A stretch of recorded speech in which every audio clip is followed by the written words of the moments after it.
Саламатсыздар ма балалар? Бүгін өтетін сабағымыздың тақырыбы электр сыйымдылығы, конденсатордың құрылысы және түрлері. Өткізгіштердің сыйымдылығы дегеніміз не? Өткізгіштің сыйымдылығы дегеніміз сыйымдылықты біз зарядтың потенциалына бөлген кезде электр сыйымдылығының өлшем бірлігі ретінде бір фарад ретінде өлшенетін физикалық шама алынады. Сол бір фарад дегеніміз потенциалды арттыру үшін бұл кулон зарядқа керек болатын болса өткізгіштердің электр сыйымдылығы әрбір фарады, микрофарады, пикофарадыға түрлендіруге болатындығы дәлелденген. Конденсаторға келетін болса, конденсатор деп шұға диэлектрик қабатымен бөлінген екі өткізгіштен тұратын жүйені айтамыз. Ол латын тілінде конденсо, қазақша аударғанда қоюлату, жинақтау деген сөзінен шыққан. 1745 жылы Лейден қаласында неміс физигі Эвальд Юрген фон Клейс және голланд физигі Питер ван Мушенбрук тарихта ең алғаш рет конденсатордың Лейден банкісін жасады. Әрі конденсаторлардың түрлерімен таныстыра отырып, цилиндрлі конденсатор, астарлы конденсаторлардың түрлерімен таныстырды.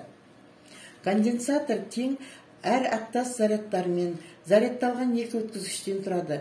Конденсаторды құрайтын өткізгіштер оның жапсарлары деп аталады. Жазық конденсатор екі параллель жазық пластинадан тұрады.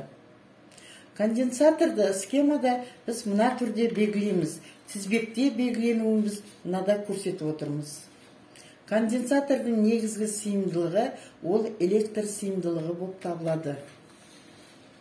Конденсатордың жапсарларының пішініне қарай жазық, цилиндр тәріздес, шар тәріздес және тағы да басқа деп бөледі. Енді осы конденсаторлардың аталуы, сыйымдылығы электр өрісінің кернеулігінің схемасына байланысты өзгеріп отырады. Бірінші жазық конденсатор бойынша, екінші цилиндр тәріздес конденсатор бойынша, үшінші шар тәріздес конденсатор бойынша өзгеріп отырады.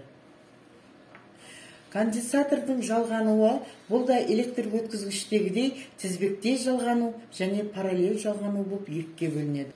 Тізбектей жалғау үшін зарядтардың таңбаларын біз сыйымдылыққа тең деп аламыз. Кернеу бойынша кернеулердің қосындысы сыйымдылықтардың қосындысына тең. Яғни С тең С1, С2, С1 қосылған С2 бұл сыйымдылықтардың қосындысына тең. Бұл тізбектей жалғанған кезде кернеулердің қосындысы да тізбектей жалғанған кезде тең. Ақырында кернеудің пропорционалдық коэффициенті есептеледі.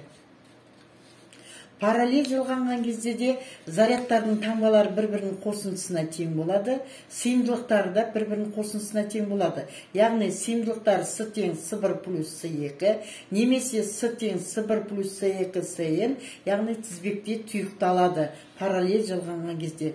Мына жерде схемадан біз параллель С1 мен С2 сыйымдылығының параллель жалғануын көріп отырмыз. Зарядталған конденсаторлардың энергиясы тура пропорционалдық коэффициентте минус және плюс таңбасы бойынша өзгеріп отырады.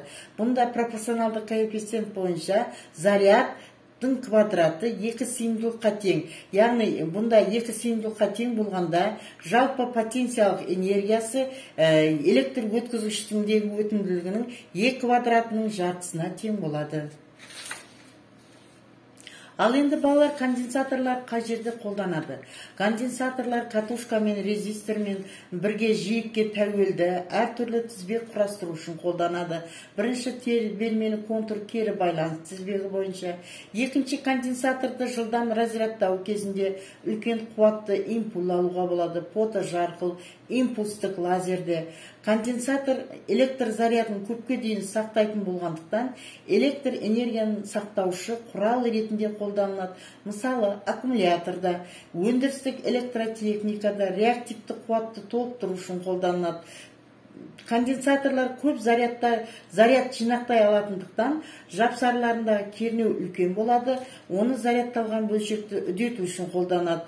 Жетінші сыйымдылықтың өзгерісіне байланысты өлшеуіш түрлендіргіштер жасалады және тағы басқа салаларда да кеңінен қолданылады. конденсатордың катушка немесе резистормен бірге жиілікте әртүрлі тәуелді тізбекте қолдануымен өткізгіштердің әрқайсысындағы 10 микрокулон заряд бар. Олардың арасындағы потенциалдар айырымы 5 вольт. Жүйенің сыйымдылығы қандай? Осы есепті шығарамыз.